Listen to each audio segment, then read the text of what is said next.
You were in church, lifting your hands, believing that this time the blessing you were waiting for would finally arrive. But Monday came, and you didn't get that job call. Tuesday came, and you still didn't see the proposal you were expecting. And little by little, your faith started to fade. I want to tell you something. Don't feel defeated. Today, you're going to discover why the answer hasn't arrived yet and how your mindset can shift to receive and sustain the prosperity that God has already prepared for you. Today, we are going to reveal a fundamental principle that I've seen time and time again in the scriptures and in the wisdom of the most successful people.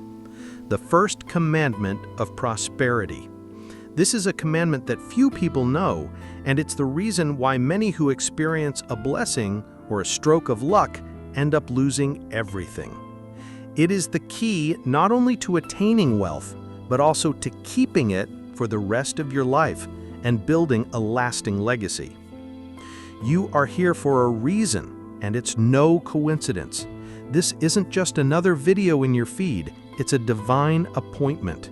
I know you have prayed, you have sought, and you long for a transformation. God is giving you this information because you have decided to take a step. And if you choose to take action on what you hear today, I promise you will see changes in your life this very week. In just 1 month, you will be prepared for greater things. Because as this information becomes ingrained in your mind and heart, God will start to bless you with even bigger opportunities. I am only an instrument in His hands to guide you. Please listen to what the Lord is telling you. The world teaches us that the path to wealth is a straight line of gains. They give you a formula: invest here, buy this, sell that. But the wise, from the Old Testament to today, have revealed a deeper mystery. It is far easier to become rich than it is to stay rich. Imagine your financial life is a bucket. Most of us focus on how to fill that bucket faster by finding more sources of income. But what happens if the bucket has a hole in the bottom? No matter how much water you pour in, it will never fill up. That hole is the lack of wisdom to manage what you already have. Getting money and keeping it are two completely different skills. And if you don't master the second one, everything you've gained can vanish in an instant. The first and most important rule of the game is a rule that is often forgotten in the pursuit of prosperity. Do not lose what you have.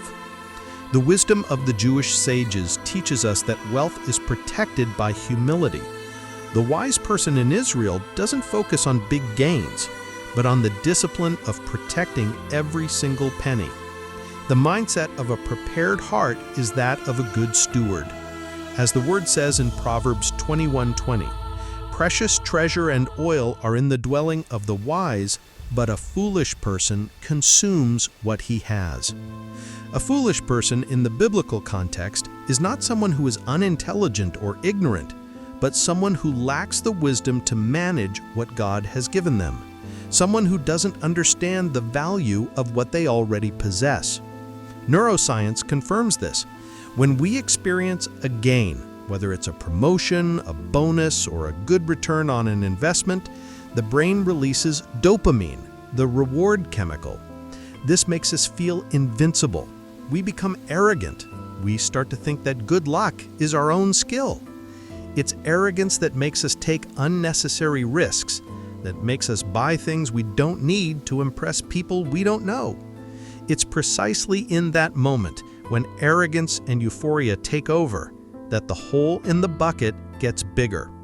This explains why so many who win the lottery or have sudden success end up losing everything. Their heart isn't prepared for the blessing. Remember the parable of the Prodigal Son. He received his inheritance, a great blessing, but what did he do with it? He squandered it. He didn't have the mindset to manage it, and his blessing became a curse. The First Commandment of Prosperity is not a mathematical formula or a ritual. It's a spiritual principle and a mental discipline. Don't obsess over the gains you could have.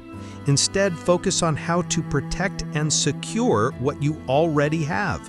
True longevity, the ability to stay in the game for the long term, is your superpower.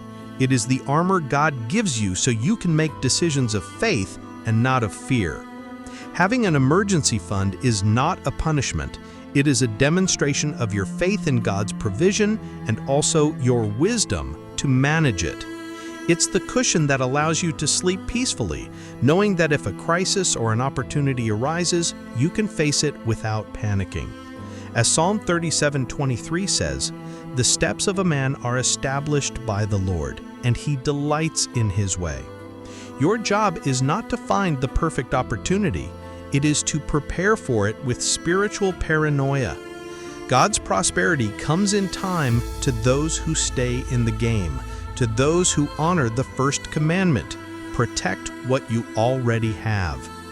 If this message touched your heart and you want to learn more about how to protect your finances from the enemy and activate God's blessing, we invite you to watch our video, How to Protect Your Finances from the Enemy and Activate God's Blessing. If you feel this video has been a calling for you, leave a comment and declare, "Lord, help me be a wise steward of your provision." And if you haven't already, subscribe to Prophetic Cafe so you don't miss the truths that will transform your life forever.